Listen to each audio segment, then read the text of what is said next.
이번에는 219페이지 보시겠습니다. 219페이지.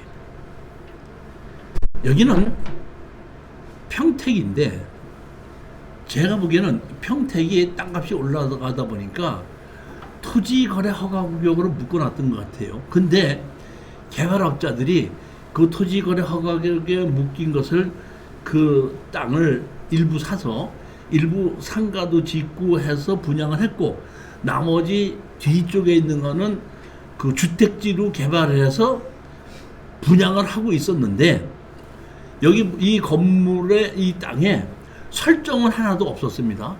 설정이 없이 분양을 하고 있고, 일단은 그 토지거래 허가 지역이기 때문에 이름을 바꾸지 못하다 보니까 계약서만 써서 사용 승낙을 해줘서 건물을 3개를 짓고 있다가 준공을 내지 못한 건데, 준공을 내지 못한 이유는 뭐냐면 건물을 다 지었어도 어떤 땅에 내가 도로를 만들겠다고 해서 도로를 만들었으면 도로가 준공이 나야지 건축허가가 나는데, 이 땅에 건물을 짓는 거는 개인한테다가 사용승낙해서 건물을 다 짓게끔 했는데, 개발업자들이 그 도로를 만드는 거를 개발행위허가 준공을 나서 도로가 돼야지 준공이 되는데, 도로를 개발행위허가 준공을 받지 않다 보니까 건물 준공을 못 받은 겁니다.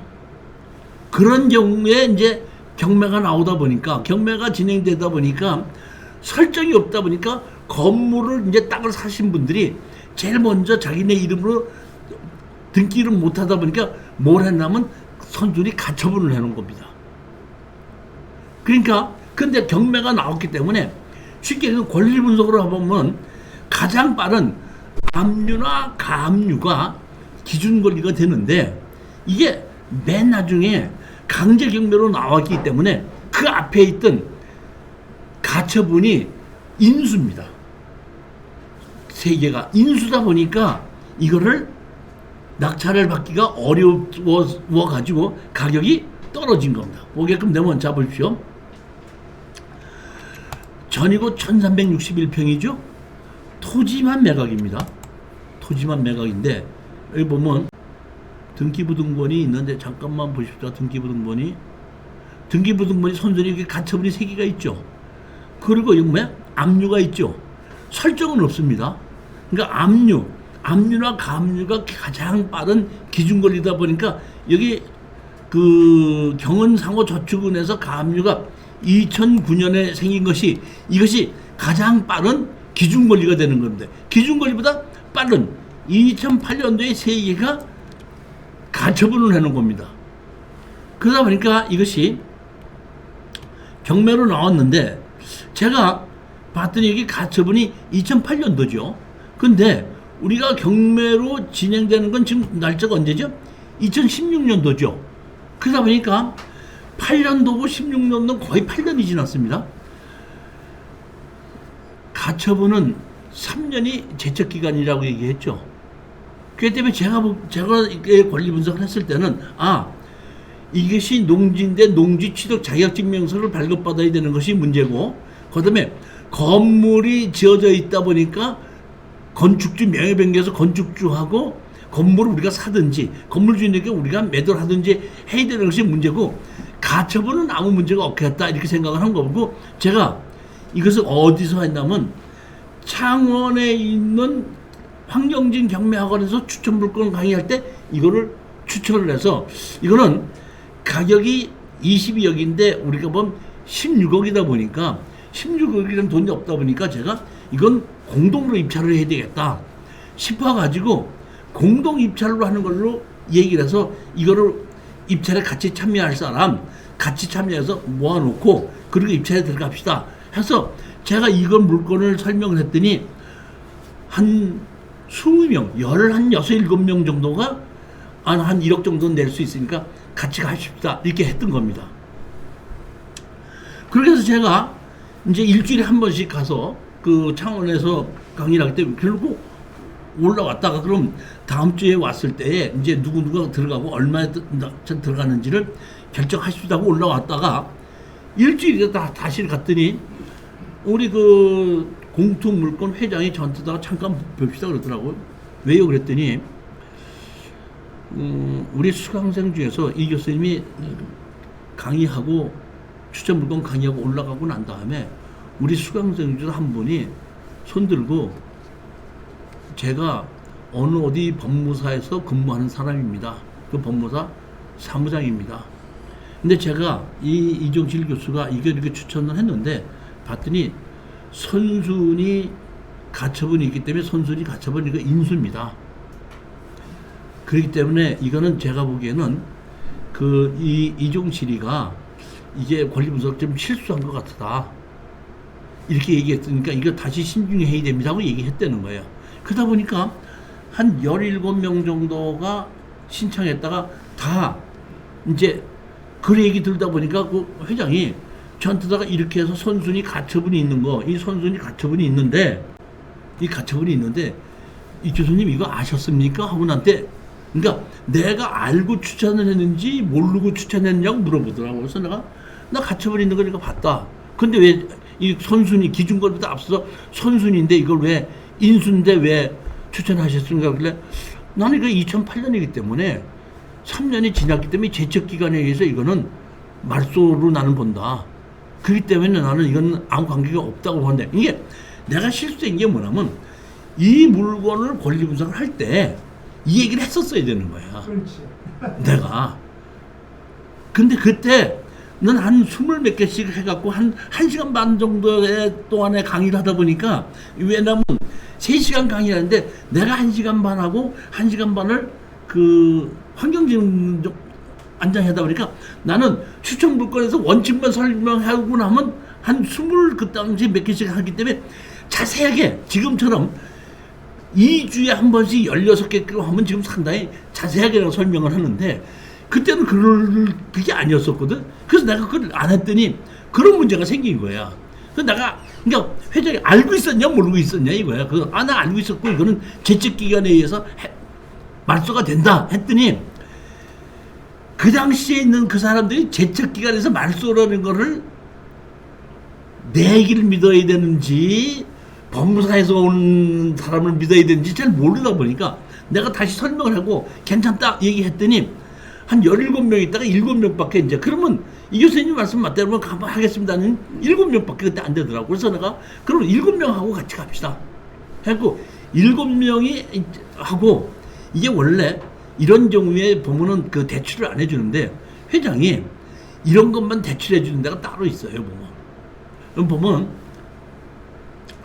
이제 보면 법무사에서 권리 분석을 해주고 이런 경우에는 문제가 없기 때문에 해줍니다 하면 거기 우리가 설정을 할 때 그 법무사를 통해서 설정을 하게끔 되는데, 다른 데서 설정을 하면은 이제 예를 들어서 200만 원이다 그러면은 그 법무사에서 설정 반드시 하는 조건으로 대출해 주는데, 그런 법무사에서 설정하면서 대출해 줄 때는 한 500만 원 정도를 받아요. 설정 비용을 좀 더 많이 받아서 해주는데, 그때 우리 회장이 찾아가지고 그 대출을 해주는 거를 얼마나 해주는 거를 찾아가지고 우리가 한 6명이 낙찰을 받는 걸로 해서 낙찰을 받고 잔금을 딱 낸 겁니다.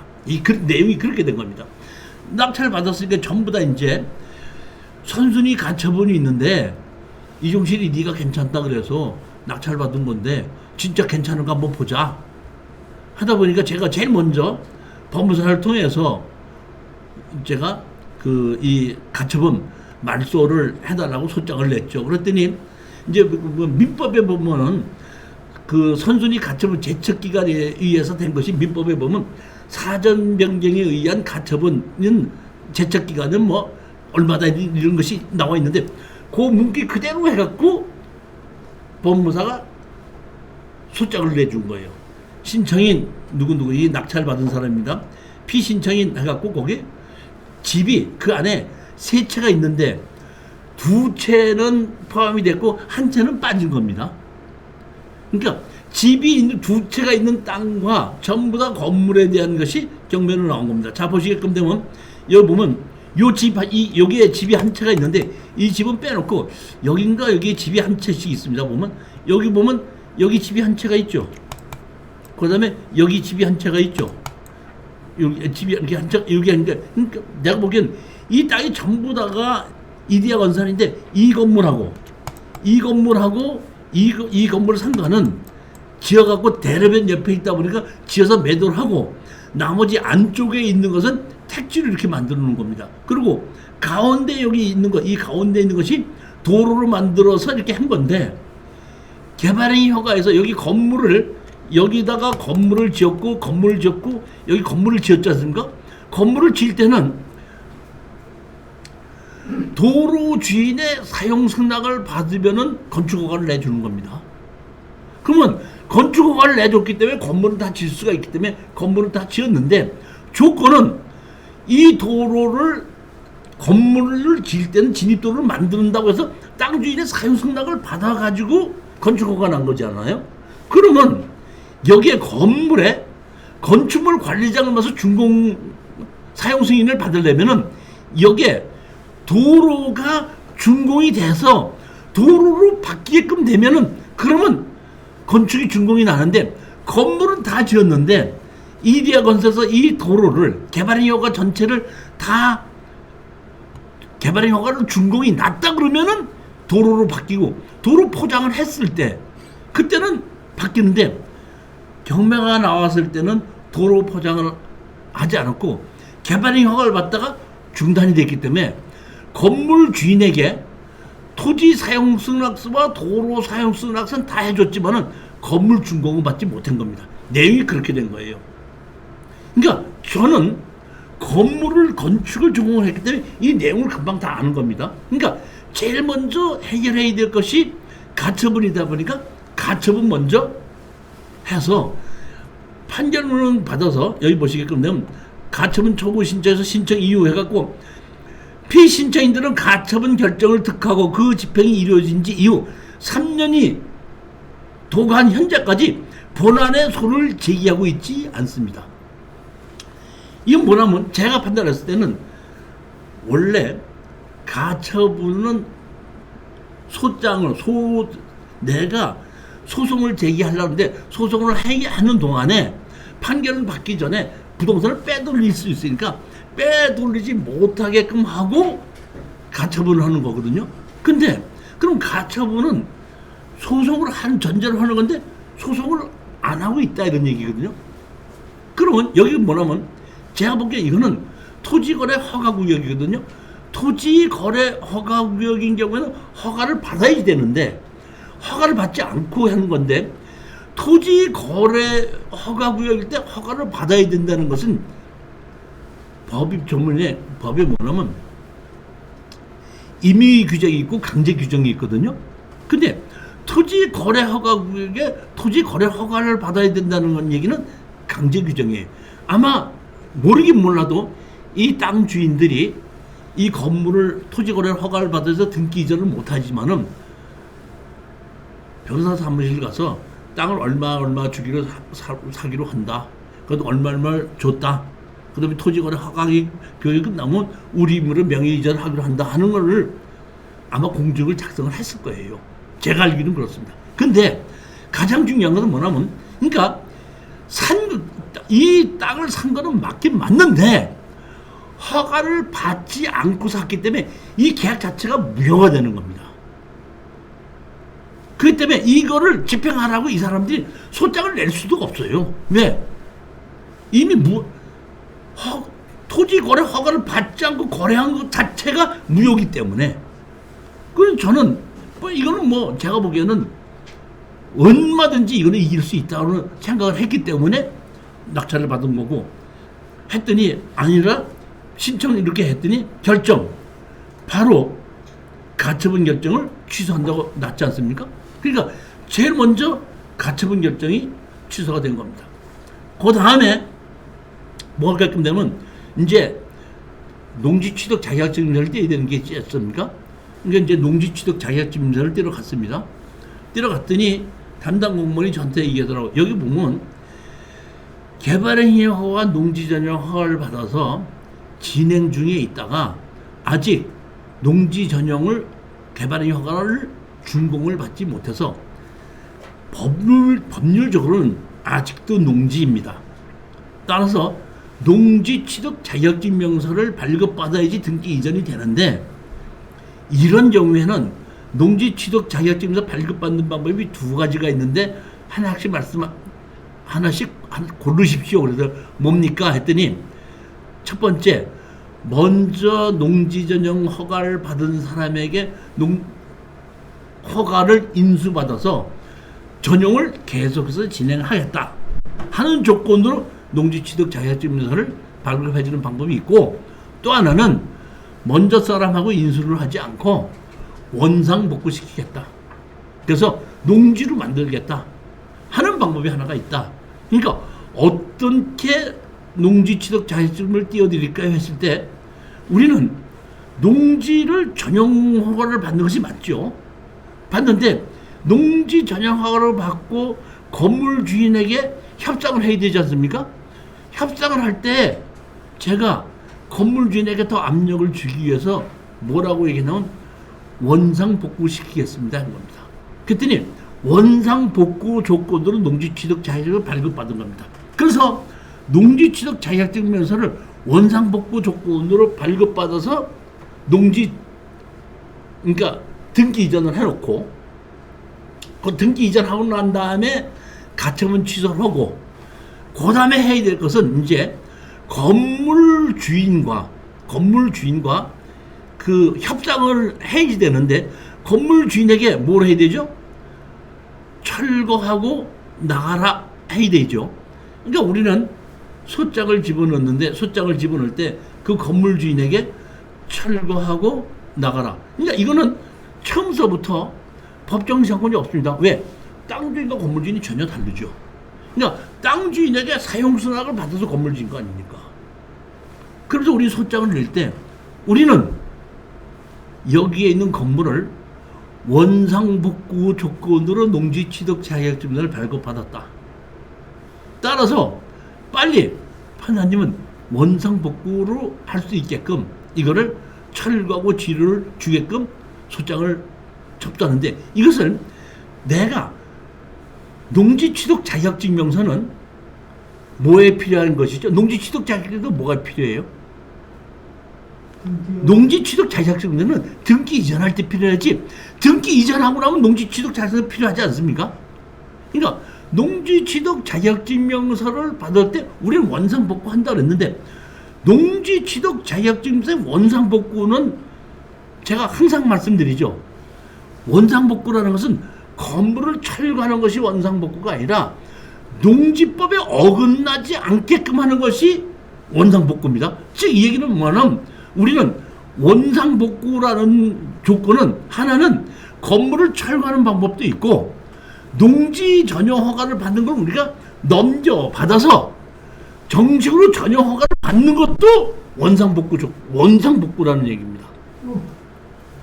그렇기 때문에 저는 그렇게 해서 두 사람에게 철거하고 지료를 달라 소장을 냈죠.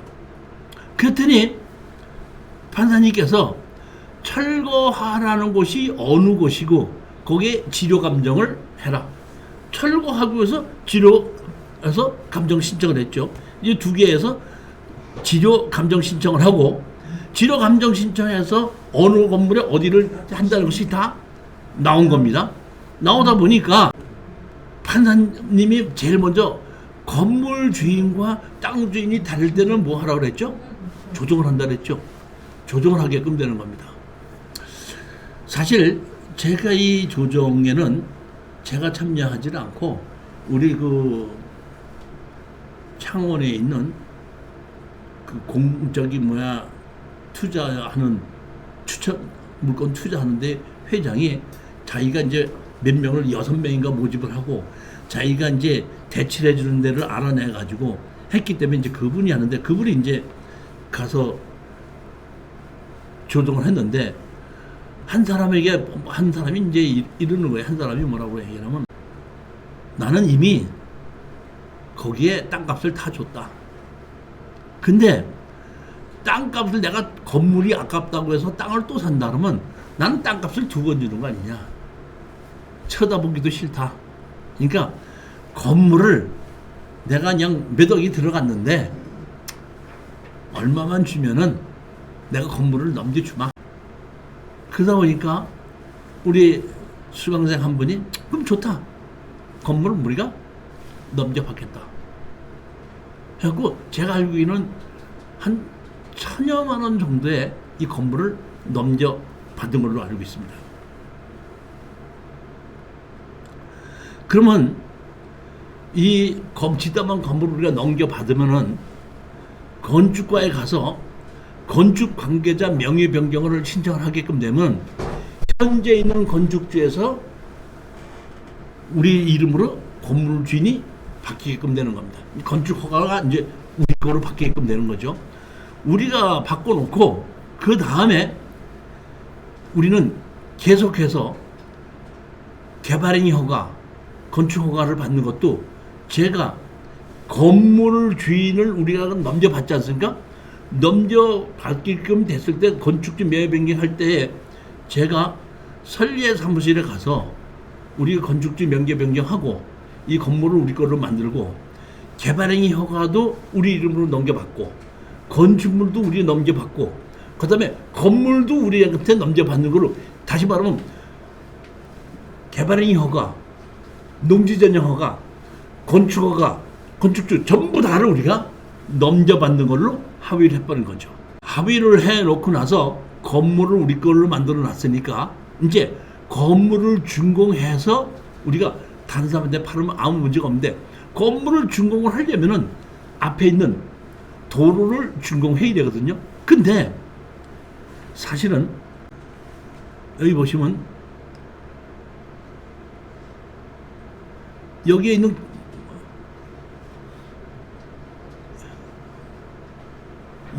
이 땅 있죠. 이 땅은 매각 제외로 돼 있죠. 한번 보실까요?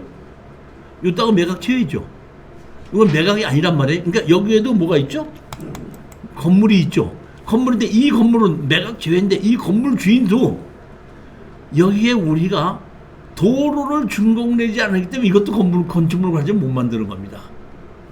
그리고 우리가 이 땅을 가지고 이 동네 가서 알아보다 보니까 여기 주인이 다 누군지 알고 있고 여기 있는 사람은 남편하고 같이 와서 여기 전원주택을 살려고 앞에다가 텃밭까지 만들어 놓고 있다가 아들이 이 집에 좀 돈이 있다 보니까 그 엄마가 나는 그냥 이사 안 갈래고 여기서 그냥 살랜다 하다 보니까 이건 그대로 있는데 이거는 우리한테 경매로 같이 진행되지 않았지만은 따로 경매가 따로 진행되는 걸 우리가 알고 있다 보니까 우리 이제 이 나중에 이것까지 같이 우리가 낙찰을 받으려면 앞에 도로가 없어야 된다 그래서 이 도로를 개발의 허가를 준공을 안 내고 그대로 있었던 겁니다. 사실 건축허가만 넘겨받고 땅 다 넘겨받고 난다. 그러고 나서 이제 이 건물은 이제 1,000만 원인가 얼마를 주고 이 건물을 산 겁니다. 이제 사놓고 조정해갖고 이 건물을 우리가 이제 사기로 했죠. 이렇게 보면 그리고 건축 관계자 명의 변경 신청해서 우리 이름으로 바꿨죠. 자, 근데 요 뒤에 있는 건물이 또 경매로 나오는 걸 우리는 알았단 말이에요. 그러니까 요 뒤에 건물이 다시 앞가 하나 빠졌던 게 다시 경매가 나오다 보니까 여기 회장이 저한테 전화가 왔어요. 교수님, 이거 또 새로 경매가 나오는데 저희들이 이게 앞에 이것 때문에 교수님 다 아시다시피 우리 준공을 안 내고 있는데 교수님이 다른 수강생들한테 얘기해서 이거 낙찰 받게끔 하면 그 낙찰 받으면 우리가 도로를 다 만들어주고 준공 내줄 수 있게끔 할 테니까 낙찰 받읍시오 해갖고 제가 3억 2,800을 내가 한 3억 3천원 한 3억 4천 정도의 낙찰을 받으라고 했더니 우리 왜 이 부산에 계신 분이 3억 6천까지 했고 3억 3,100만 원을 했던 사람이 이 건물 주인이에요. 2등이 했다가 이제 지다 보니까 저한테 연락이 와서 다시 이 땅을 사겠다고 해갖고 우리가 이게 3억 6,900을 3억 8천 이게 보면 이게 이 당시에는 땅값이 이제 500만 원이 넘어갔어요. 보면 500만 원, 600만 원까지 처음에 할 때는 100만 원, 200만 원밖에 안 갔는데 이제 나중에 한참 지나다 보니까 한 500만 원 넘어가다 보니까 이 가격만 해도 우리는 싸다 보니까 한 3억 8천에 우리가 팔겠다 그러면 3억 8천에 다시 사겠습니다 해서 우리가 3억 8천에 넘겨줬고 그 넘겨주고 사고 난 다음에 이 사람이 이 앞에 있는 도로를 우리가 준공을 내 가지고 건축 준공을 받고 만들 수 있게끔 그 만들어 놓은 것이 이 뭐야? 이 세 개의 물건이다. 가장 중요한 것은 제척 기간이 3년이다. 그 다음에 이렇게 짓담한 건물을 내가 사게끔 됐을 때는 건축주를 명의 변경을 하게끔 되면서 건축 허가와 개발의 허가를 같이 넘겨받는 거다. 마침 제가 그 앞에 그 평택 앞에 이제 다른 일 때문에 낙찰 받았던 여러 개가 있고 물어보는 그 설계사무소에 있는데 제가 이걸 가져갔더니 이거 우리가 설계한 겁니다 그러더라고. 그래서 그대로 그럼 넘겨받읍시다 해갖고 이렇게 하면 됩니다. 이거 개발행위 허가도 같이 넘겨받아야 되니까 개발행위 어디서 했습니다. 그래서 같이 도장 찍고 뭐 해서 건축주 명예 변경하면서 개발행위 허가 다 같이 넘겨받고 그리고 건축주 명예 변경해서 끝이 난 그런 사건입니다. 요건과 관련 농지 전용 부담금은 누가 내? 농지 전용 부담금은 그 개발의 허가를 우리가 넘겨받으면은 품되는 거고 개발의 허가 넘겨받지 않으면 우리 낙찰받으면 다시 내야 되는 겁니다. 둘이서 공동으로 같이 낙찰을 받은 거죠. 자, 이번에는 246페이지입니다. 이거 상당히 오래 갔던 얘기인데 이거는 제가 반드시 여러분들에게 이게 알려드리는 것이 보면 지금도 제가 보면 추천 물건 중에서 가격이 떨어지는 것이 유치권 신고에 있는 것이 가격이 떨어진 게 많습니다. 이번 그 금요일 날도 제가 추천하는 물건 중에서 그 두 개가 유치권 신고에 있으면 것이 두 개에서 가격이 떨어진 것이 있는데 그것도 추천하는데 자 보십시오. 유치권 우리가 여기 보면 낙찰 받은 사람이 유치권을 주장하고 컨테이너 갖다 놓고 비워주지 않았습니다. 근데 제가 이걸 보고 이거 유치권 인정이 안 되니까 낙찰 받아라 해갖고 낙찰을 받고 얘네들이 낙찰을 받고도 비워주지 않기 때문에 유치권을 가지고 철거하고 짓는 얘들 여기 점유하고 있는 거 나가라 소송을 했던 그 사례입니다. 유치권이 성립하기 위한 조건입니다. 타인의 물건이어야 한다. 자기 거를 자기가 유치권을 신청할 수 없다는 얘기입니다. 즉 이 얘기는 내가 건물을 내가 짓다가 내가 건물을 진 걸 가지고 내가 공사를 했다고 해서 내가 유치권을 주장할 수는 없다는 겁니다. 두 번째, 반드시 유치권이라는 것은 돈을 받을 수 있는 권리가 아니라 붙들고 있을 수 있는 권리예요. 언제까지? 돈을 받을 때까지 붙들고 있을 수 있는 권리지 돈을 달라는 권리는 아니라는 겁니다. 사실 며칠 전에 우리 유튜브를 보고 어떤 분이 저한테다가 뭐 그냥 유튜브를 보고 뭐 물어볼 게 있어서 좀 전화를 드렸습니다 그러더라고. 뭡니까 그랬더니 자기가 4분의 1 지분으로 낙찰을 받았대요. 지분으로 낙찰을 받았는데 대항력이 있는 임차인이 8천만 원짜리가 대항력이 있는 것이 있었는데 자기가 깜빡 실수를 해갖고 대항력이 있는 걸 모르고 그냥 4분의 1 낙찰을 받았대. 낙찰을 받고 잔금을 내고 났더니 그 대항력이 있는 그 임차인이 자기한테 돈 8천만 원을 내놓으라고 소장이 들어왔대. 소장이 아니라 내용 증명이 들어왔대. 근데 이게 실제인데 이럴 때는 이게 내가 8천만 원 물어줘야 되는 게 맞습니까? 그러더라고. 자 보십시오. 손 사장님 4분의 1 낙찰을 받았는데 거기 대항력이 있는 임차인이 8천만 원 있어. 낙찰 받은한테 8천만 원 달라고 할 수 있는 권리가 있어요? 없어요? 있어요? 저렇게 잘못하신다니까. 즉 이 얘기는 무슨 얘기냐면 자, 그 사람은 8천만 원을 받을 때까지 그 집에서 점유할 수 있는 권한이 있지 낙찰자한테 돈을 달라는 권리는 없어. 대항력이라는 것은 내가 8천만 원을 내고 이 집에 세를 들어왔어. 그런데 나는 내가 대항력이 있기 때문에 8천만 원을 받을 때까지 이 집에서 있을 수 있는 권한이 있지 낙찰자한테 4분의 1 낙찰자한테다가 돈을 받을 수 있는 권리가 있다는 건 아닙니다. 자, 똑같은 이치로 유치권이 있어. 유치권은 내가 그 물건 주인한테 돈을 받을 권리가 있어.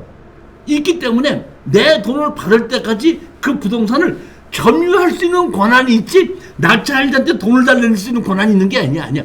자기 돈을 받을 때까지 뭐 할 수 있어? 붙들고 있을 수 있는 권한이 있는 겁니다. 대항력 있는 임차인과 유치권을 착각하시는 분이 많습니다.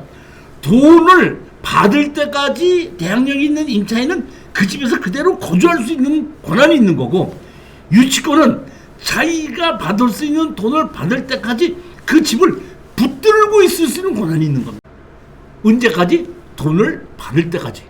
그러니까 4분의 1 주인한테 받든지 4명이 다 모여서 주든지는 어떤 한 사람이 주든지는 상관이 없어. 받을 때까지 대항력이 있는 임차인은 자기 돈을 받을 때까지 그곳에서 그대로 거주할 수 있는 대항력이 있고, 유치권은 자기가 돈을 받을 때까지 그 부동산을 붙들고 있어야 된다, 이런 뜻입니다. 점유한 물건과 채권 간의 결연성이 있어야 한다. 다시 말하면 내가 돈을 받을 게 있는 것이 자전거를 고쳐놓고 오토바이를 붙들고 있으면 안 된다는 얘기죠. 자전거를 고쳤을 때는 자전거를 고쳤을 때에 자전거를 고친 비용을 받을 때까지 자전거를 붙들고 있을 수 있는 권한이 있는 거지, 그 사람의 뭐 재산, 오토바이 뭐 이런 거를 있는 걸 그걸 붙들고 있는 권한이 있다는 건 아니다, 이런 얘기입니다. 그 다음에 채권이 변제기에 돌아가야 된다, 이 얘기는 뭐냐면 내가 자전거를 고쳤을 때는 붙들고 있어야 되는데 자전거를 다 고쳤을 때 붙들고 있으니 자기 자전거도 고치지 않고 그 붙들고 있었으면 안 된다. 이것이 유치권의 성립 요건인데 가장 중요한 것이 뭐죠? 붙들고 있을 수 있는 권한이 있다는 얘기예요. 붙들고 있어요. 언제까지?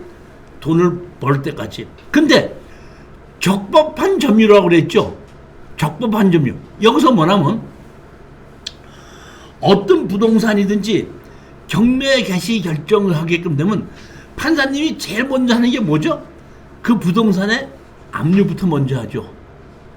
그러니까 다시 말하면 붙들고 있으면 유치권자가 붙들고 있을 때에 압류 전에 붙들었느냐 압류 이후에 붙들었느냐, 그게 문제인 겁니다.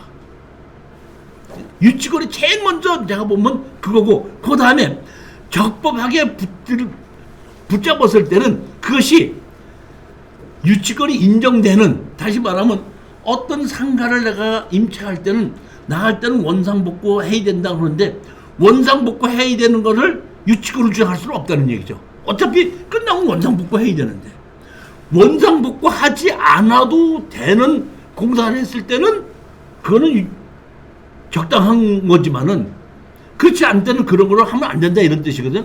근데 제일 먼저 봐야 되는 게 뭐냐 하면은 판사님이 압류하기 전이어야 된다는 겁니다. 자, 보게끔 되면 여기 보면 점유 부분 해갖고 뭐라 그랬죠? 미상했죠? 점유는 누군지 모른다, 이런 얘기입니다. 여기 보면 점유관계, 여기 밑에 점유관계 누가 있죠? 농업회사법인 주유기에서 나혜수 대표 김수경이 있다고 그랬죠. 누가? 압류하고 나서 판사님이 제일 먼저 뭐 그러죠? 현장을 보내지 않습니까? 현장 조사서를 만들잖아요. 현장 조사를 갔을 때에 유치권자가 있지 않고 주식회사 나이스 대표이사가 있는 거고 다른 사람이 있는 거는 모른다, 이것만 있다, 이런 얘기입니다. 근데 뭐라고 했죠? 그 후에 여기 유치권 주장을 했는데 금강개발하고 동해건설하고 유치권 주장을 했죠. 제가 뭘 보고 이거는 유치권이 없다고 판단했냐면 판사님이 경매로 나오면 제일 먼저 뭐부터 먼저 하죠? 압류부터 하고 현황 조사를 해라 했을 때 법원에서 현황 조사가 나갔을 때에 유치권자가 없었다는 겁니다. 그렇기 때문에 이거는 유치권이 인정이 안 될 것이다 생각해서 제가 낙찰 받으라고 추천한 겁니다. 그렇게 해서 여기 보면 토지만 매각해서 2억짜리를 1억 1,300까지 떨어진 거를 1억 1,300에 낙찰 받은 2억짜리가 1억 1,300까지 1억 1,300에서 이거를 낙찰 받은 겁니다. 근데 감정평가사 현황조사서 갔을 때는 아무도 없었는데 우리가 입찰하러 갔을 때는 프랜카드 걸어놓고 유치권자가 있었습니다. 그래서 가격이 떨어진 겁니다. 그리고 다른 사람도 들어오지 않고 우리가 단독 공찰로 낙찰 받은 겁니다. 여기 보시면 이렇게 이거는 내가 찍은 것이 아니라 현황 조사 갔을 때 사진 찍은 겁니다. 근데 여기 현장에 가서 봤더니 여기다 프랜카드 걸어놓고 여기 위치하고 있는 사람들이 있었어요. 이거는 현황 조사서 갔을 때 찍은 사진입니다. 바닥공구리 쳐놓은 겁니다. 이렇게. 그러니까 이 바닥공구리 쳐놓은 걸 가지고 여기서 유치권 행사를 하고 있었던 거고, 유치권 행사한 거 하나는 뭐냐면 여기에 운무를 팠다는 것이 유치권 하나고 바닥공구리 쳤다는 것이 유치권 하나입니다. 두 개입니다. 그럼 공사가 두 개입니다. 우리가 소장을 냈죠.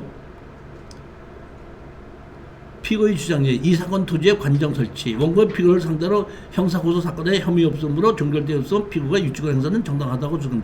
사실은 보면은 이렇게 부당하게 유치권을 점유하고 있을 때는 그 유치권에 대해서 인정이 되지 않으면 우리가 바로 형사고소를 해도 돼요.